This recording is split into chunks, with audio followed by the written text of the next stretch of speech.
কম বেশি সকলের পছন্দ ছোলা আজকে আমি আপনাদের মাঝে নিয়ে আসলাম। আসসালামু আলাইকুম। আপনাদের সাথে আজকে আমি ছোলার একটা রেসিপি নিয়ে আসছি। প্রথমে আমি পেঁয়াজ রসুন আদা দিয়ে ভালোভাবে একটু কষিয়ে নিলাম, ভেজে নিলাম। এখন আমি এর মধ্যে টমেটো, কাঁচামরিচ আর জিরের গুঁড়ো, গরম মশলা, হলুদ গুঁড়ো দিয়ে একটু ভালোভাবে করে নিব, কষিয়ে নিব। আমি এখানে আর গোলমরিচের গুঁড়ো আর দারচিনির গুঁড়ো অ্যাড করছি।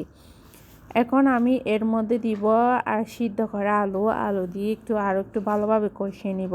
যখন আমার কষিয়ে নেওয়া হয়ে যাবে আমি এর মধ্যে অ্যাড করব লবণ দিয়েও আরও নাড়াচাড়া করে দিব। আপনারাও খুব সুন্দর করে লেগে না যায় মতো সুন্দর করে নাড়াচাড়া করে দিবেন।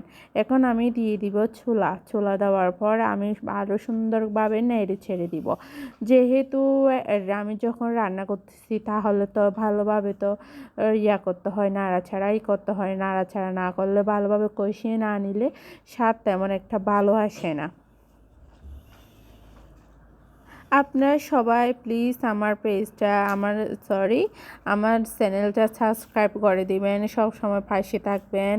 আলহামদুলিল্লাহ আমি ফেসবুকে কন্টেন্ট মনিটাইজেশন পাইছি, এটার জন্য অনেক ধন্যবাদ। সবাই দোয়া করবেন। এখন আমার অলরেডি রান্না কমপ্লিট হয়ে গেছে।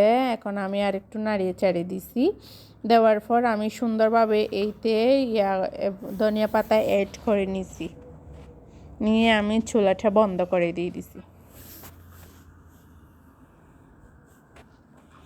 দেখতে যেমন সুন্দর, খেতেও অনেক অনেক ভালো সুস্বাদু। আপনারা সকালে বাসায় ট্রাই করবেন, কেমন হচ্ছে আমাকে কমেন্ট করে জানাবেন। আপনারা ধরেন যে কোনো কিছু দিয়ে এর মধ্যে যদি একটা পেঁয়াজও আর যদি বেগুনি হয় তাহলে তো কোনো কথাই নেই, তাই না?